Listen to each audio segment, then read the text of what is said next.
1377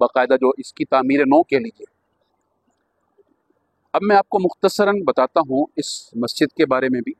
اور خود امام بخاری رحمہ اللہ کے بارے میں بھی۔ آپ جانتے ہیں کہ بخاری شریف اصح الکتب بعد کتاب اللہ اس کو کہا جاتا ہے، یعنی قرآن شریف کے بعد صحیح ترین مستند کتاب وہ ہے بخاری شریف۔ امام بخاری رحمہ اللہ کے جہاں تک حالات زندگی ہیں وہ تو میں آپ کی دلچسپی کے لیے چھوڑ رہا ہوں کہ آپ خود اس کا مطالعہ بھی کیجیے گا، لیکن امام بخاری رحمہ اللہ کی کئی خصوصیات ہیں۔ اس جگہ اور اس مسجد کا پس منظر یہ ہے کہ امام بخاری رحمہ اللہ ویسے تو بخارا کے نام سے ظاہر ہے، عراق کے اندر وہیں پیدا ہوئے، وہیں پڑھا بھی، لیکن بیچ میں کچھ عرصے کے لیے وہ مدینہ منورہ تشریف لائے ہیں، اور وہ انہی دنوں میں تشریف لائے کہ جب بخاری شریف کی وہ یوں سمجھ لیجئے کہ تاسیس جاری تھی اور وہ کتاب لکھ رہے تھے۔ امام بخاری رحمہ اللہ یہاں کچھ دن رہے اور یہیں وہ رہتے بھی رہے اس جگہ پر۔ ایسا نہیں کہ وہ یہاں نماز پڑھتے تھے، نماز تو ظاہر ہے مسجد نبوی میں ہی پڑھا کرتے تھے، یہ 3 صدی ہجری میں کا یہ واقعہ ہے، لیکن یہاں وہ رہے اور انہوں نے کچھ حصہ بخاری شریف کا یہاں رہ کر قلم بند کیا ہے۔ امام بخاری رحمہ اللہ کی ایک خاصیت تو اوور آل تمام احادیث کے حوالے سے تھی، وہ یہ تھی کہ کوئی بھی حدیث لکھنے سے پہلے، قلم بند کرنے سے پہلے باقاعدہ وضو کرتے تھے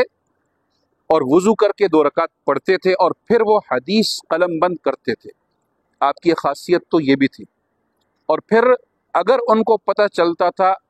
یہ اصطلاح میں علو سند کہلاتے ہیں۔ علو سند کا مطلب یہ ہے کہ کوئی حدیث انہوں نے 5 یا 6 واسطوں سے سنی ہے نبی کریم صلی اللہ علیہ وسلم سے، اگر آپ کو پتہ چلتا تھا کہ یہ کم واسطوں سے بھی کہیں دستیاب ہے تو طویل سفر بھی آپ کیا کرتے تھے۔ یہاں کے بارے میں ایک بات مشہور ہے کہ جتنا عرصہ آپ یہاں رہے ہیں تو ہر رات نبی کریم صلی اللہ علیہ وسلم کی زیارت خواب میں ہوا کرتی تھی، اس لیے کہ آپ اسپیشل محبت میں تشریف لائے تھے اور یہاں رہ کر انہوں نے بخاری شریف کا کچھ حصہ قلم بند کیا ہے۔ تو ان کی یادگار کے طور پر یہ یہاں پر امام بخاری مسجد بنائی گئی ہے، اور شاید آپ کو معلوم ہو یا نہ ہو کہ یہاں باقاعدہ 5 وقتہ نماز جماعت کے ساتھ ہوتی ہے۔ اگرچہ مسجد نبوی قریب ہے، جو آس پاس ہوٹل کے لوگ ہیں تو وہ یہاں پڑھ بھی لیتے ہیں۔ اب یہ الگ بات ہے کہ جو فضیلت خود مسجد نبوی کے اندر پڑھنے کی بہرحال وہ تو یہاں کی نہیں ہے، لیکن امام بخاری رحمہ اللہ کی خدمات کے اعتراف میں باقاعدہ یہ یہاں مسجد بنائی گئی ہے۔ تو آپ زائرین کو چاہیے کہ جب آپ آئیں تو اپنا وقت نکال کر، جیسے میں نے کہا کہ 1.5 سے 2 منٹ لگیں گے اور آنے جانے میں 4 منٹ، تو یہاں آ کر اگر مساجد جو مسجد نبوی ہے وہیں نماز پڑھیں آپ، میں یہ تو نہیں کہوں گا کہ یہاں فرض نماز پڑھیں، لیکن یہ کہ نماز سے پہلے یا نماز کے بعد آپ یہاں کے وزٹ کریں گے، آپ کو مسجد بھی انشاءاللہ کھلی ملے گی۔